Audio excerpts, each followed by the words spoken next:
Living standards are set to fall by another 7% over the next 2 years. Millions more will be in poverty, food bank queues are going to be longer, more warm banks are going to open up in our constituencies, whilst the NHS is in deep crisis. And instead of addressing these challenges, members on the opposite benches use tried and tested techniques and tactics. In a very recent debate in this House, the Conservative member for Ashfield, and I have notified his office that I would reference him, stated that 5,000 of his constituents were waiting for a council house. But he didn't blame his party, who have been in government for the past 12 years, for selling off millions of council homes and refusing to replace them. He didn't blame rip-off landlords or property developers who build sky-rises as investments for the super-rich, not as homes for the people. No, Madam Deputy Speaker. Instead, he predictably blamed migrants, said that they were at fault. He said that people coming to Britain for a better life were to blame.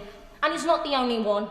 24 hours after a far-right attack on a migrant detention centre, the Home Secretary came to this chamber and used far-right inflammatory language. It's an old Tory trick. When people are struggling and life gets harder, the party opposite plays divide and rule. Rather than blaming a government that has gutted our public services and has trashed living standards, it chooses to scapegoat.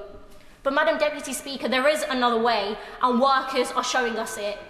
From nurses and teachers, cleaners and call centre workers, firefighters and posties, workers are uniting across race and religion, saying enough is enough and demanding their rights.